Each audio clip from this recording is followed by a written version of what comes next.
Welcome to Keiser Voices, the story of success, brought to you by Keiser University Graduate School, here where the academic world meets personal triumph. Join us today as we dive into the captivating tales of success. Welcome back, everybody, to another episode of Keiser Voices podcast. We're excited today to have joining us Dr. Annie Cruez-Samuels. She is a professor, academic advisor, and a faculty mentor for our Keiser University eCampus, or our online division. Dr. Cruez-Samuels, thank you so much for joining us today. You are so welcome, Heather. It is always a pleasure to doing something great for Keiser.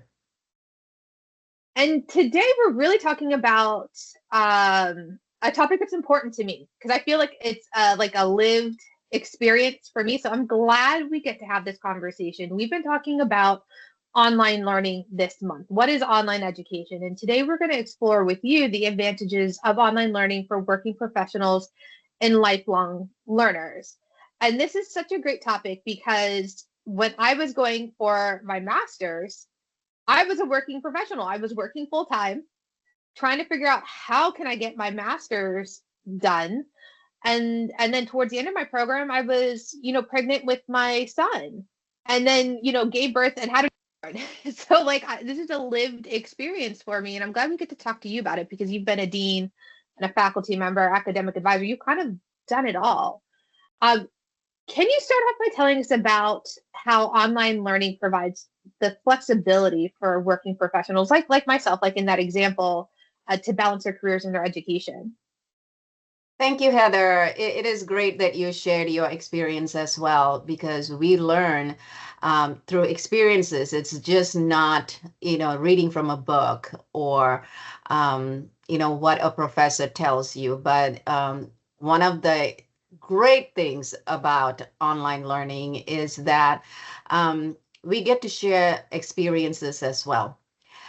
But I want to start out by telling you, I have very similar experience as you did, that you may not be aware. Heather and I have been working together for a long time.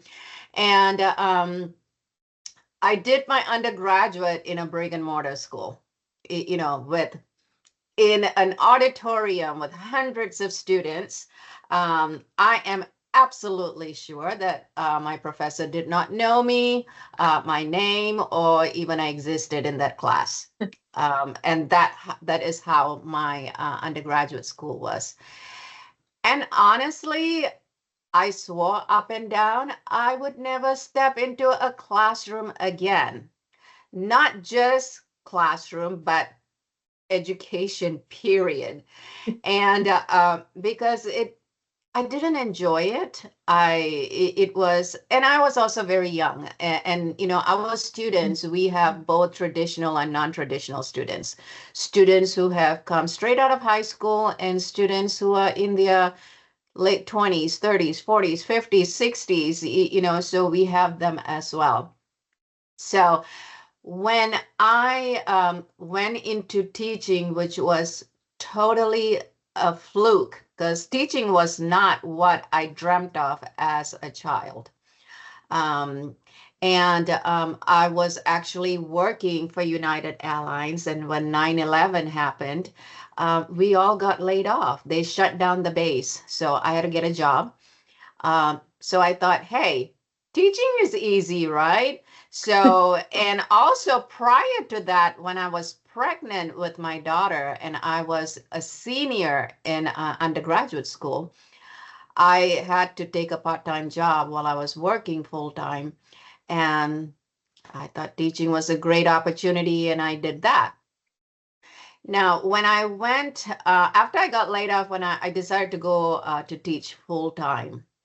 And after about 6 months, they, the campus president approached me and said, hey, our night associate dean quit. Was wondering whether you would be interested. Now, mind you, I was in my early 30s, don't know much. And, by that time teaching, I was already getting a passion for it, but I didn't know if I could do it. But I wanted the challenge, so I took it. And I also decided at that time I need to do my MBA because I figured if I'm going into administration, I need to know that business side of it. And that was eons ago when online was just in the making, online school. So I was one of the first few. I know for some of you are thinking, oh my God, how old is this lady? Right? um, but and I loved it. Actually, for the first time, I enjoyed school. Now, going to segueing to the question you asked about, what it offers people, the flexibility. I Mhm. can still work. I was a single parent at that time, so not working was not an option. In fact, as a single parent, I was working full time and had a part-time job. And I decided to go to school to do my MBA. And the fact that I could do it from anywhere, anytime, on my pace, and I was able to also, what I learned in the online environment, it helped me to bridge the gap between my current skills and the evolving demands of being an administrator. Mhm. So I learned, and there is this misconception about online school that it's easy and that you really don't learn a lot because you don't see your professors, you're on your own. But that's not the case. Online teaching is very difficult because you have to really engage with your students. You have to make that connection with that student. It forces a student to participate. We have discussions, we have live chats, and I'll elaborate on that later on.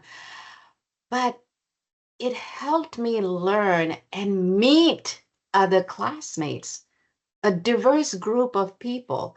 So you're not just exposed to one type of people or one type of environment, but you would really get a sense of global learning because you have the ability to have students from all over the world in every corners of the world. So you're not just learning with your own comfort level, but you're Mhm. learning in global level. And that is something that is very difficult to find in a brick and mortar school because they only cater to the people in their community. But in the online division, you literally cater worldwide. And with Kaiser, with us having campuses even overseas, that really attracts a lot of different students. I have this semester students from Europe and from Latin America. And it is amazing because I'm teaching a diversity class right now. And the knowledge that these students bring from their own countries that is exposing my students to those cultures, to those ways of thinking, not just in America, but a global view. And guess what? When you go to a workplace, that is what you see, a global view, because your customers are also a very diverse group of people. So I cannot emphasize enough on the flexibility of how online learning is. And, just like you said, how did you find the flexibility? I mean, you explained how the flexibility helped you. Now, how did that exposure to a diverse group of students and the knowledge that the faculty bring enhanced your learning? It definitely changes, the conversations too. I think the discussions in the course I really had an appreciation for. I would participate those probably more than what I was minimally requirement. But it wasn't just the students for me. It's Mhm. also the faculty, because the Mhm. faculty is just as diverse and from different backgrounds as the students. I know our one professor, he was from Europe. There were some, who were different parts of the United States, and I'm originally from Pennsylvania.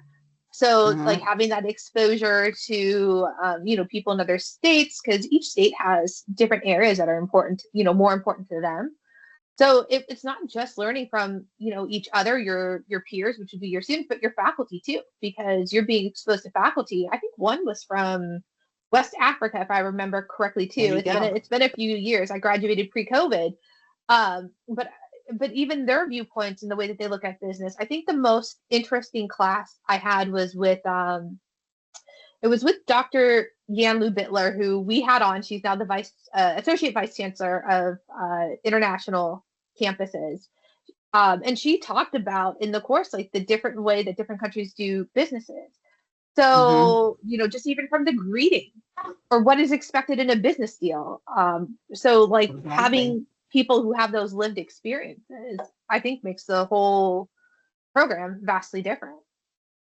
It is very true. And, the myth that if you are in an online school or online class, that you don't interact with your professor is so untrue. Because, I mean, the way that you and I are conversing right now is how I converse with my students during the live chats. The classes at Kaiser, we have discussions, we have case assignments. So the case assignments are actually real life situations that the students analyze based on the topic that they're learning and write about. And of course, the discussion is also about a topic. But when I do the live chats with my students, I call this thing called death by PowerPoint. And I don't like to read from the PowerPoint. The PowerPoint is a guide. And so I like that interaction, just like how you and I are having. And students learn the best, young, older, anywhere in between. They learn by interaction because we have different learners, types of learners. We have auditory, we have visual, we have kinesthetic. So when we engage and you have that PowerPoint, so the visual is there.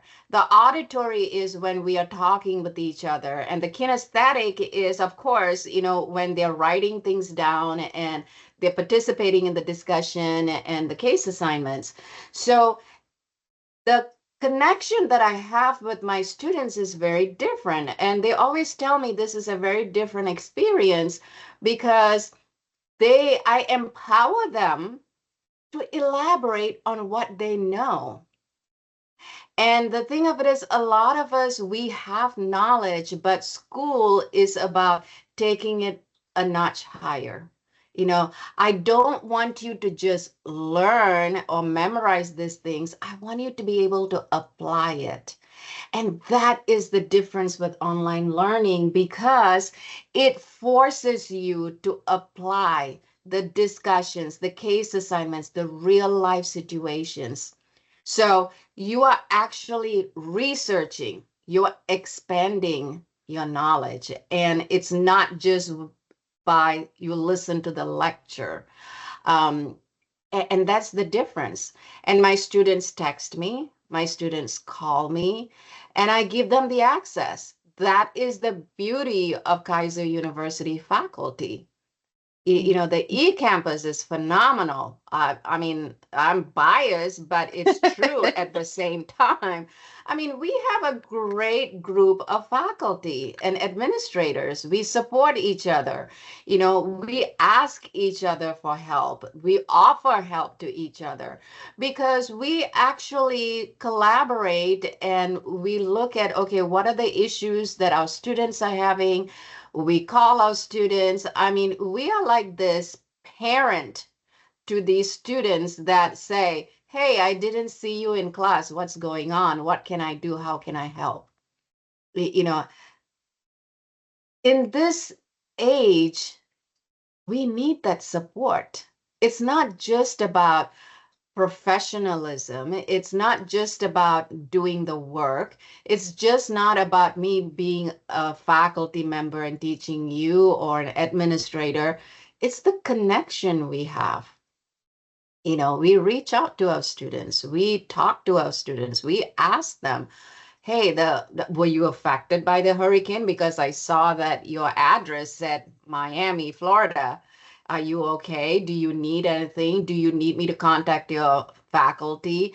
If they don't answer the email, well, maybe they don't have access to it. So send a text message. We use every single possible thing. And like I tell my students, call me, email me, text me, send a smoke signal. I don't care which way, but contact us. We are there for each other. No, that's a fabulous point. Would you consider yourself a lifelong learner? Oh, definitely. I actually am an alumni of Keiser. I did my PhD at Keiser. And I remember when I had my first meeting, when we had our, oh my gosh, now I cannot even think of the name right now, but we all met. I think it was my second year doing my PhD, and the dean, or was it the program, the dean of graduate school, that's a small group of us, and asked us, what have you learned so far in your PhD program? And so everybody is giving all kinds of things they learned and came to me. And of course, you know me. And I said, I learned that I don't know nothing. And she looked at me and she said, what do you mean? I said, knowledge, just because you're in a PhD program doesn't mean you know everything. Hmm. I have been, in education, has been an educator for 28 years. I've been teaching. And I can tell you, you never truly learn everything. It's every day. I learn through my students. I learn through my peers. I learn through my family, my husband, my children, everybody, because there's always something new to learn. And I remember very clearly when I finished my MBA. Now that was brutal. So I told my daughter at that time, I said, okay, Selena, if your mom ever come up with this crazy idea of going back to school, please do everything in your power to stop me. She said, got you, mom, because she just saw the back of my head while she was in middle school, because I was always on the computer, doing my MBA. So when when the itch came to go back, and mind you, it was about 9 or 10 years after my MBA that I decided to do my PhD. So I thought, okay, great. My daughter is in college right now. I will go to her and tell her, hey, mom's thinking about doing PhD, talk me out of it. Okay, because she made a promise. So I went and told her, I said, hey, I'm thinking about going back to school and getting my PhD. Now, at that time, I was actually the dean at one of the Keiser campuses. She looked at me and I'm like, that goes, that's my child. She's going to talk me out of it. She looked at me and she said, wow, that is so great. We'll both be miserable with homework. And I said, okay, do you remember the pact that we made? And she said, no, mom, I knew you would be doing your PhD because you always have that itch. Even now, after all these years, I was telling my husband, if someone gave me the money to go and do another PhD, I would so do it. And he just looked at me. I said, I know. It's been a long time since I've been out of school. But so, yes, learning is lifelong. And let me also tell you that it's not just about getting another degree or PhD or whatnot. It's about what knowledge you acquire. With education, they give you they give you the basic, they set the tone, they give you the platform. Now you take what you have learned, and that's the beauty of online school. It lets you explore. It's totally up to you. We empower our students. We empower students to take control of their learning needs and their journey, and irrespective of age, location, or circumstances. We empower them. We don't tell them you have to be here at this time in this classroom at this second. No, we empower our students. You have work obligations, you have family obligations, and you want to learn at the same time. The lifelong learners, right? Do it at your pace. Do it at your time. Do it whether it's 1 in the morning or 8 o'clock in the morning. Do it whether after you put that crying baby down or before the baby wakes up. Do it when you can. And that is huge with online learning. It gives people an opportunity to be a lifelong learner. It used to be in the past that was very difficult for lifelong learners. Because now they have to go somewhere, they have to rearrange their whole schedule to make it fit. And often they can't. But we have given people back the ability to empower them to take control of their learning. No, that's important. The take advantage and take power. I love that. I love that you said that. Did you use the support centers when you were doing your PhD, like the writing lab, the math lab, um, to help you when areas if you struggled at all? Did you get to use those I any of those did. services? My professors, and again, one of the reasons I wanted to go, retire from being a dean and go to teaching was because of the graduate school faculty. Not that I'm blaming, don't go talking to them because you lost a dean now. No, because the teachers were very engaged. They were so helpful. They helped me. Let me put it this way. It came to a point that I was dreaming in APA format, because it was so instilled. So anything that I was missing, any skills or anything that I needed, they were there.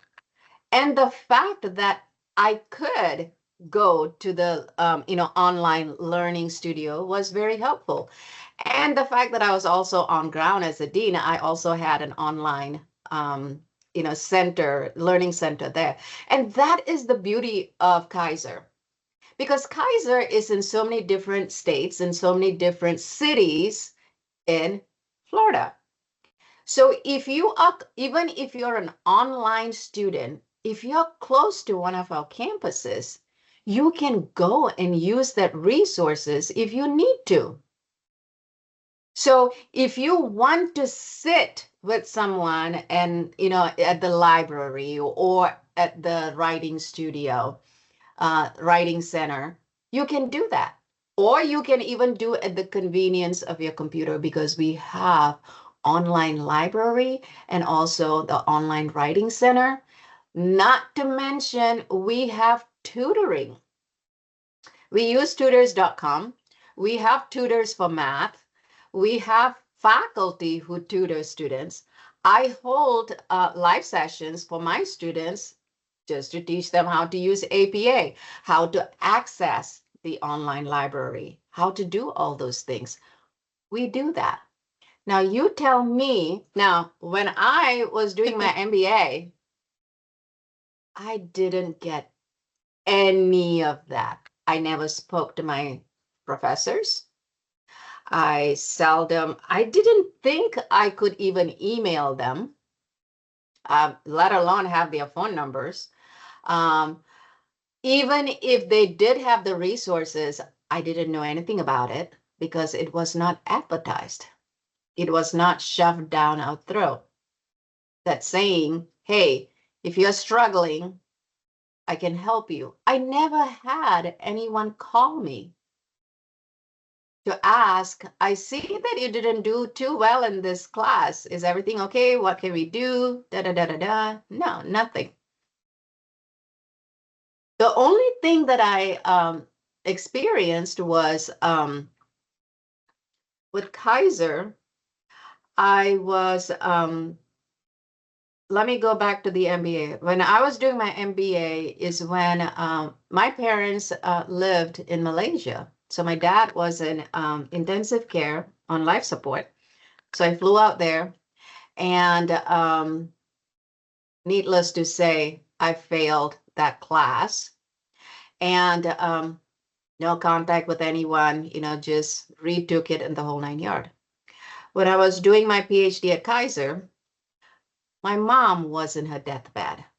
And I went to Malaysia and I told my professor, our graduate school professor, and I said, the only reason she found out is I told her, I said, I won't be able to participate in the next 2 days in discussion because I'm flying to Malaysia, so I don't know if the airports will have.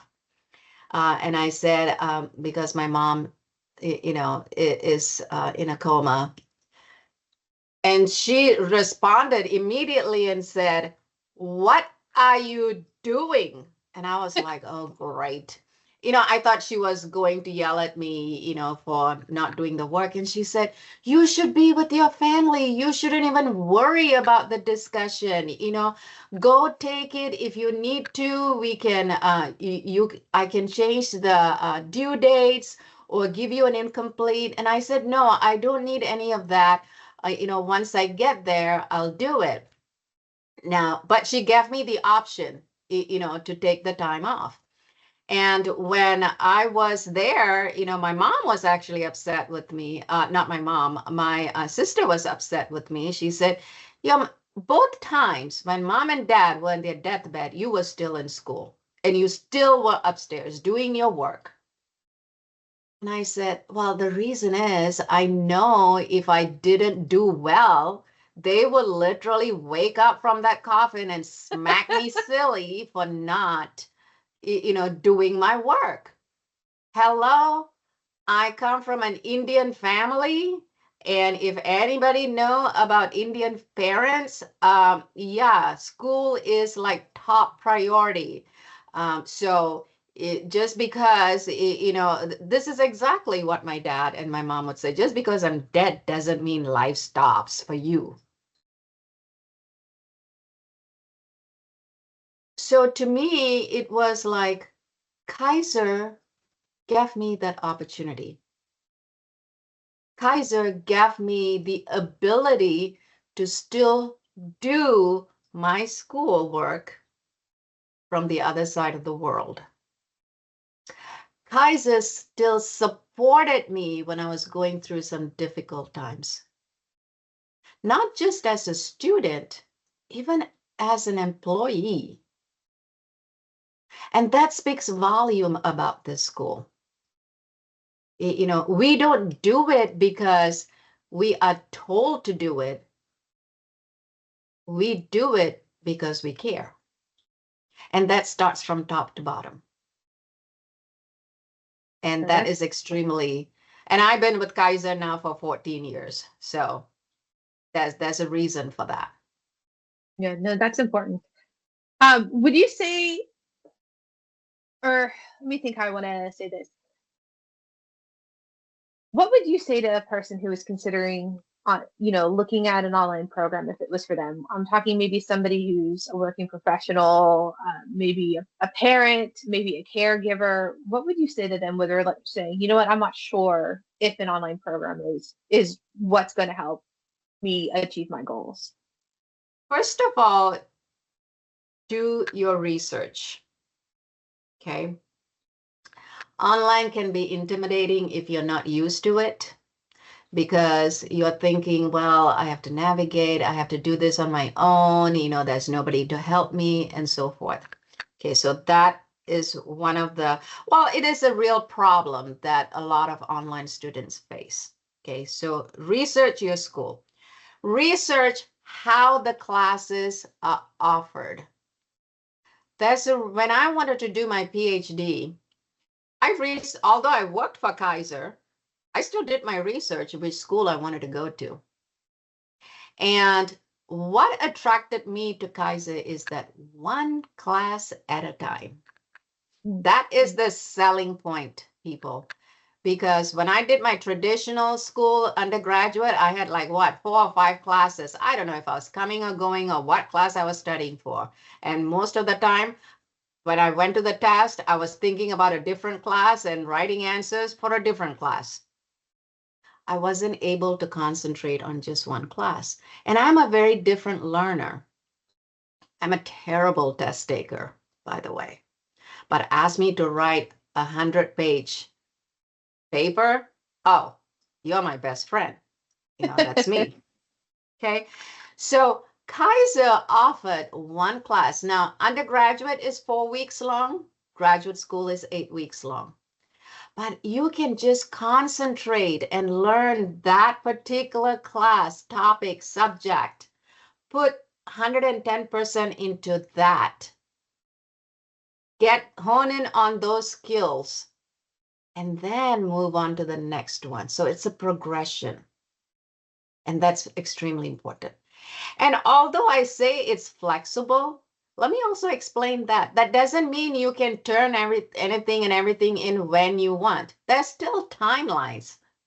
We still help students to manage the class. So it's not like we just let you loose. No, we know even as adults, we need structure to help you. So we still have due dates. We still have, all kinds of standards to follow. But we are also flexible because life happens to the best of us. So, and here's the other thing too. So you have that. And with online, because of the scheduling, you have classes. The one beauty that I love about Keiser that so many schools don't do is they do the scheduling for you. You don't have to look and see, oh my gosh, when is psychology being offered next? And if you don't know how that cycle works, you are pretty screwed because now you have totally messed up your schedule. You might have, a semester that you don't have anything.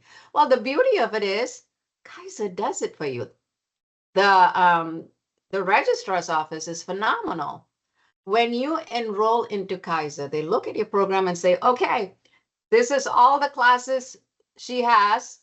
Now let me put the puzzle together. They do the puzzle and fix your schedule from day one till the day you graduate. You don't have to hunt for classes. You don't have to look for classes. It's all there. You're registered for the whole program, all the classes. It's never a surprise. Oh my God, I didn't know I have to take statistics. Well, you have 1 year to worry about that and get some help. So you know what to expect. And the other thing is, yes, online is technology. It's intimidating. Oh, now I have to learn a platform. I don't know how to navigate. There's so many buttons. What do I do? Well, that's why we are here. Heather, you have helped students. I have helped students.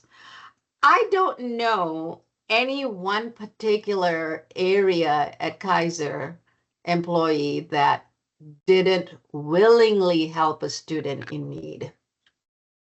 If any one of us, and that's the beauty of it is, some time ago, Heather and I were in leadership distinction program that I was giving training on. And we came across a student that clearly needed some help, not just with school. It was very personal that she shared some things. And So Heather and I got on the phone with each other. We discussed about it. We got the dean involved.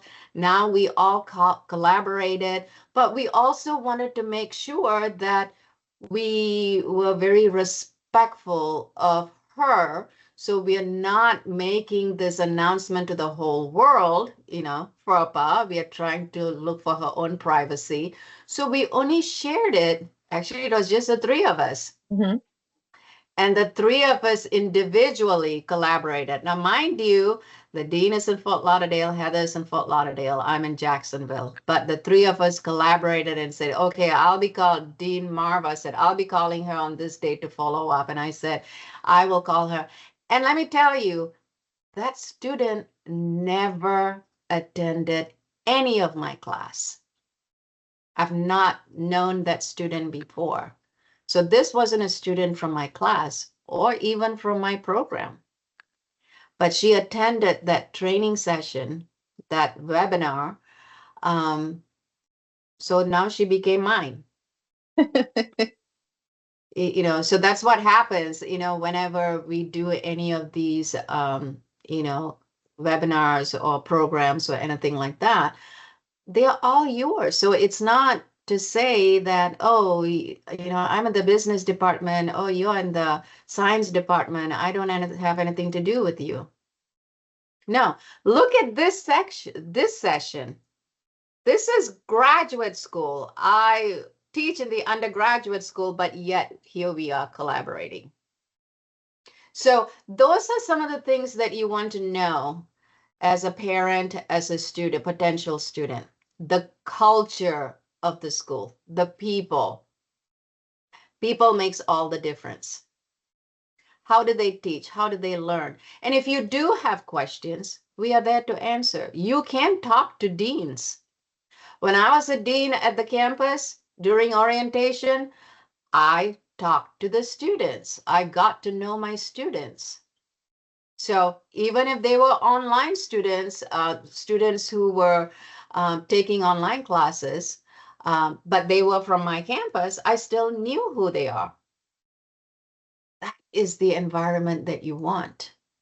But the most important thing is this. Of course, I want you to come to Keiser because we have a phenomenal online division. But here's the thing I'm going to tell you. Don't let anything stop you from fulfilling your dream. Do it. Life doesn't stop just because it is tough. Sometimes students tell me, I have to quit school because, there's a lot of things going on. I said, do you think quitting school is going to change everything that happened to you? No, it's not. Yes, I'm very empathetic, been there, done that. But you keep pushing forward, and guess what? We are going to be there with you to help you. When you fall, we might laugh at first, but we are still going to pick you up. That's who we are. We are very real. Do we have certain things that we all have? Are we perfect? By no means, but we always thrive. Remember the lifelong learning? Mm-hmm. Well, we always strive to do better. So we actually ask feedback from our students every term. How was your class? How was the instructor? How was the book? How was the course load? And guess what? I get those and I read them. I like to read those open-ended questions where they talk about me or the class. I want to know what they have to say. It's not just shoved to the side so we can check a box saying, oh yeah, we did that for accreditation. No, we look at it. There was a class that I had that students always complained there's such a huge workload. They had to do a draft on week 3 and then the final draft. They had case assignments every week, discussions. And I listened to them for a few semesters, and not to mention the workload that I had of grading all of these, because it's not just about grading. We give a lot of feedback to our students. So I talked to the my department chair and I said, listen, I think this is too much for our students. I don't want to take away. I said, I like the draft because I can give them feedback. But the truth of the fact is, even if there's no draft, when they send me the final project, I still give them feedback and I still give them an opportunity to correct it. Yes, it's more work for me, but I'm not here to punish them. I'm here to make sure they learn. So I'm going to give them the opportunity. So I said, let's take that out. Let's ease the pain a little bit for them. Of course, it eases my pain too. And I said, the week that this final project is due, let's take out the case assignment because I want them to focus on that final project research. So we changed it. And I still have contact with my students from 2 years ago. We actually have a WhatsApp group that I have a lot of my students there. And this is how close-knit we are. When I was doing a live chat with them about a year and a half ago, no, almost 2 years ago, the one day the live chat, I told my students, listen, I'll be looking at my phone a lot today, and I apologize ahead of time. My daughter went into labor. This is her first baby. And technically, this is my first grandchild. And this is my stepdaughter, by the way. But, and I said, so I'm so sorry if I do that. Every 10 minutes, they will ask me, Dr. Cruz, any message? I said, no, I haven't heard anything yet.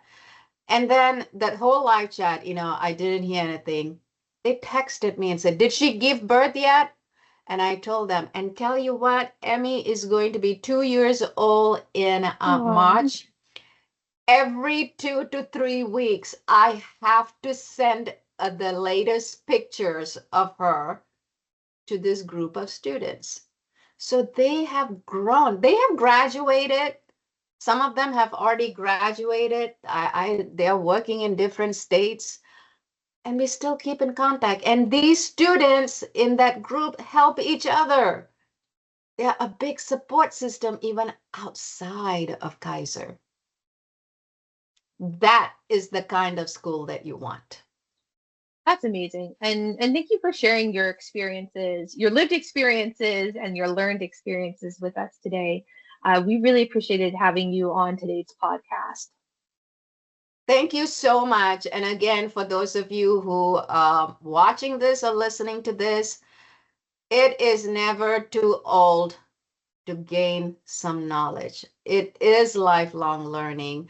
And, if you have something to help us to encourage our students, if you have some ideas, whatever it is, do reach out to any one of us. Whether it's graduate school, don't think graduate school is only for the smart, because I didn't consider myself smart. I can tell you that. I felt it was a miracle that I got a bachelor's degree, but graduate school is very different. The learning experience is very different. If you think our undergraduate is phenomenal, the graduate school will just take a different level because of the content. So go Seahawks. Awesome. Thank you, Dr. Cruez-Samuels, and thank you all for connecting with us today. If you've enjoyed this podcast and these conversations, please be sure to like, subscribe, and share, and we will catch you on the next episode. Thank you, Heather. Thank you for journeying with us today on Keiser Voices, the Story of Success. As we close this chapter, remember, every story has its next page.